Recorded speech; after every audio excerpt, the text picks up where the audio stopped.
और world in focus में आज 3 अहम बहुत ही गंभीर और बहुत ही रोचक मसलों पर बात करने वाले हैं। और जिस मसले पर हमारा पहले फोकस रहने वाला है वो स्पेस से जुड़ा हुआ है।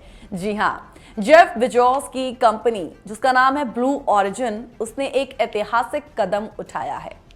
जेफ बेजोस के फियांसे लॉरेन सांचेज ने एक ऑल फीमेल सेलिब्रिटी क्रू के साथ स्पेस की सैर की है और इस टीम में मशहूर गायिका कैटी पेरी और सीबीएस मॉर्निंग्स की होस्ट गेल किंग जैसी सेलिब्रिटीज शामिल रहीं। ये जो उड़ान थी वो अंतरिक्ष पर्यटन की नई लहर का हिस्सा रही, जहां अब अमीर और मशहूर लोग आसानी से अंतरिक्ष की सैर कर सकते हैं।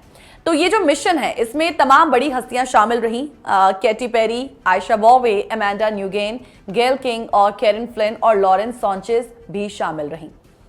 ब्लू ऑरिजिन का न्यू शेफर्ड रॉकेट पश्चिम टेक्सास से उड़ा। ये रॉकेट करीब 105 किलोमीटर की ऊंचाई तक गया, जहां यात्रियों को कुछ मिनटों के लिए बिना ग्रेविटी के अनुभव मिला।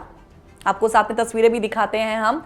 ये दरअसल 10 मिनट की ही पूरी तरीके से ऑटोमेटिक उड़ान थी और लॉरेन सांचेज खुद क्योंकि एक हेलीकॉप्टर पायलट हैं, पूर्व टीवी पत्रकार हैं, तो उन्होंने इस उड़ान के लिए ना खास मेहमानों को चुना और उनके साथ फिल्म प्रोड्यूसर कैरियाने फ्लिन, नासा के पूर्व इंजीनियर आयशा बोवे और वैज्ञानिक अमेंडा गुवेन भी थी। तो ये जो उड़ान थी वो इसलिए भी खास थी क्योंकि इसमें सभी यात्री महिलाएं थीं। अंतरिक्ष यात्रा के 64 साल की हिस्ट्री में ये दूसरा मौका था जब पूरी तरह से महिला क्रू अंतरिक्ष में गया। आपको बता दें कि इससे पहले 1963 में सोवियत कॉस्मोनॉट वैलेंटीना तेरेश्कोवा अकेले अंतरिक्ष में गई थी और आज भी अंतरिक्ष यात्रियों में महिलाओं की हिस्सेदारी केवल 15% है। लॉरेन ने इस उड़ान के लिए खास तौर पर महिलाओं को चुना ताकि वो युवाओं और बुजुर्गों को बड़े सपने देखने की इंस्पिरेशन दे सके, प्रेरणा दे सके। तो उन्होंने इसके लिए खास फ्लाइट सूट भी डिजाइन करवाए। कैटी पेरी ने इस उड़ान को इंसानियत और महिलाओं के लिए बड़ा कदम बताया और साथ ही कहा कि ये कमर्शियल अंतरिक्ष यात्रा के भविष्य के लिए एक खास पल है। और इस लॉन्च को देखने के लिए ओपेरा विनफ्रे जैसी मशहूर हस्तियां भी टेक्सास पहुंची थी। जहां तक ब्लू ऑरिजिन की बात है, ब्लू ऑरिजिन की ये 11वीं ह्यूमन स्पेस उड़ान थी। जेफ बेजोस ने साल 2000 में अमेज़न से कमाई के बाद इस कंपनी की शुरुआत की थी और वो खुद 2021 में ब्लू ऑरिजिन की पहली अंतरिक्ष पर्यटक उड़ान में शामिल हुए थे। इस बार उन्होंने लॉरेन और उनकी टीम को लॉन्च पैड तक पहुंचाया है। चलिए, जब हम उन 6 क्रू महिलाओं की बात करते हैं तो हॉलीवुड सिंगर कैटी पेरी की जब बात आती है तो कैटी पेरी सिर्फ हॉलीवुड की मशहूर गायिका ही नहीं है, बल्कि वो समाज सेवा के क्षेत्र में भी एक्टिवली रोल अदा करती हैं। यूनिसेफ की सद्भावना दूत के साथ साथ उन्होंने फायरवर्क फाउंडेशन की स्थापना की, जो बच्चों को कला के जरिए सशक्त बनाने का काम करता है।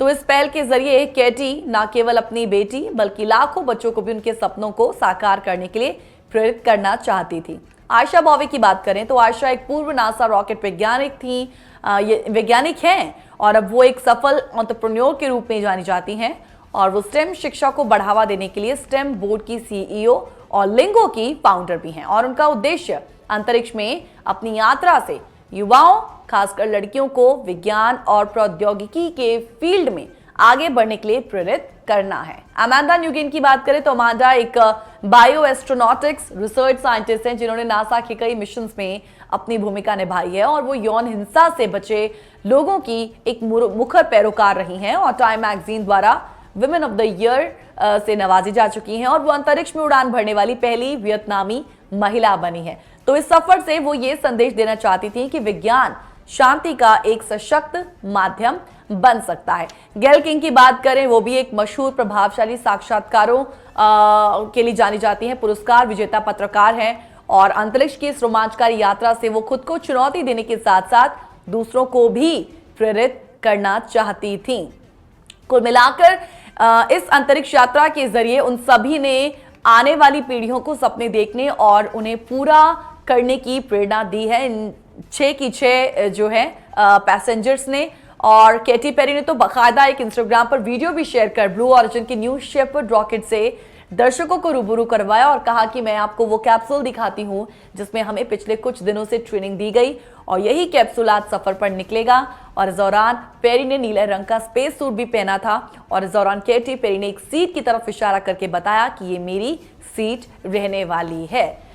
तो दिलचस्प बात यह है कि 1963 के बाद ये पहली बार हुआ जब किसी स्पेस मिशन में सिर्फ महिलाओं क्रू का हिस्सा जो है वो बना है।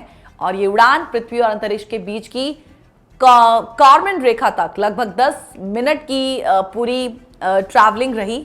लेकिन कुल मिलाकर इसका जो प्रभाव है वो आने वाली पीढ़ियों पर लंबे समय तक रहने वाला। और उम्मीद की जा रही है कि जिस तरीके से ये एक 10 मिनट का एक एक्सपीरियंस इन लोगों ने शेयर किया है, आने वाले वक्त में और भी कई सेलिब्रिटीज होंगे और भी कई बड़ी नामी गिरामी हस्तियां होंगी जो इस तरीके की ट्रैवलिंग जो है वो स्पेस की ट्रैवलिंग करने वाली हैं। तो कुल मिलाकर अब पहले ही इस पर बात होती थी कि अब इसे एक तरीके का बिजनेस भी बनाया गया है, लेकिन इसका मेन मकसद ये है कि इसका इम्पैक्ट है वो लोगों पर छोड़ा जाए ताकि स्पेस में रुचि रखने वाले लोगों को इस तरीके की जो फैसिलिटीज है वो प्रोवाइड की जा सके और वो काफी कुछ इसके बारे में जान सके जो अब तक सिर्फ एक जिज्ञासा बना हुआ है।